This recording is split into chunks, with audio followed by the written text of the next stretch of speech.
Hello viewers, my name is Lily and I'm here today to talk about An Eve of History by Chinua Achebe. Now, before explaining the poem, I would like to talk about the writer Chinua Achebe. He's a Nigerian poet, he is a novelist, and he is also a critic, and he is regarded as the father of African literature in literary world. Anyway, he was born on 16 November 1930 and he died on 21st March 2013. And during his lifetime, he has achieved some awards, notable awards like Nigerian National Order Merit Award in the year 1979. Then he got St. Louis Literary Award in the year 1999. Then the Dorothy and Lillian Gish Prize in the year 2010. Chinua Achebe, he's mostly famous for his notable works of trilogy, that is Things Fall Apart, No Longer at Ease, and An Arrow of God. Besides these novels, he has also written novels like A Man of People and Hills of Savannah.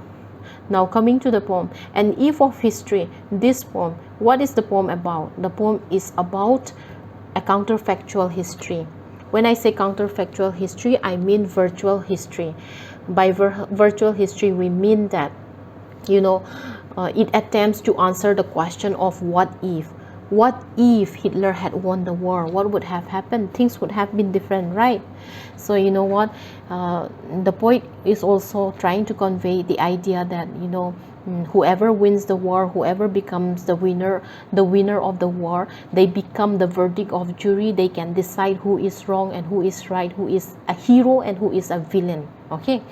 Anyway, on the surface, it is about Second World War, but on deeper level, it might also mean that the poet is trying to make the reader think about the Biafra War, that is the Nigerian Civil War. That broke out in the year 1967. This poem was actually written and published in the year 1973, which means that it is written after the Nigerian Civil War. So the Civil War was fought between the North on the one side and the Southeastern on the other side, and the poet Chinua Achebe, he belongs to the Southeastern, that is the Igbo tribe people, and they lose the war. Okay, so he wanted the reader to think, what if the Biafra had won the war? Then the Nigeria in which they live today would have been different. It would not have been the same, right? So it's a kind of like he's trying to embed the idea of counterfactual history. Okay, anyway, coming to the poem, let's read the poem. An Eve of History. Just think, had Hitler won his war, the mess our history books would be today.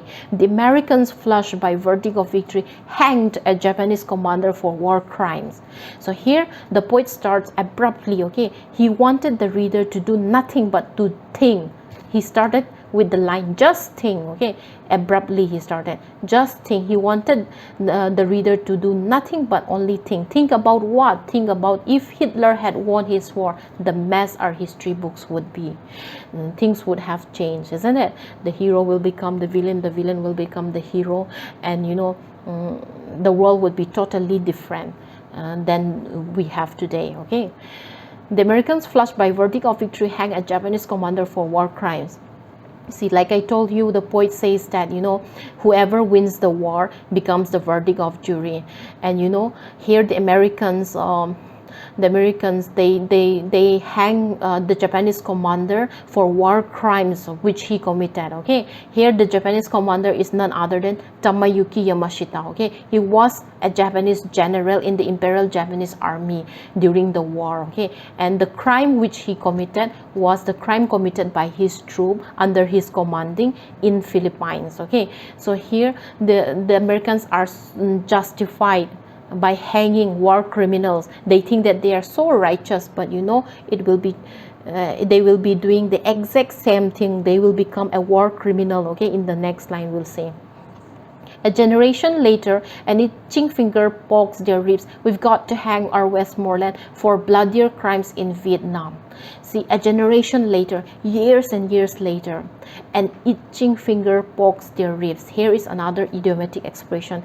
you know, Chinua Achebe, he belongs to Igbo tribe, and Igbo tribe, they have a rich culture, they have many proverbs, they have many idiomatic expressions, and you know, this is another idiomatic expression which is made by the poet. Okay, he says that an itching finger pokes their ribs, which means that, okay, the Americans, they were so drunk with the accomplishment and the achievement that they have done, okay, that they could not simply stay. They you know, they want more. Okay, they want more, and they are so eager to do something that, you know, they went to Vietnam and then they started a war, isn't it? And what happened in Vietnam? They become a war criminal because they have committed a bloodier crime in Vietnam than the crime that has been committed by the Japanese, okay, during the Second World War.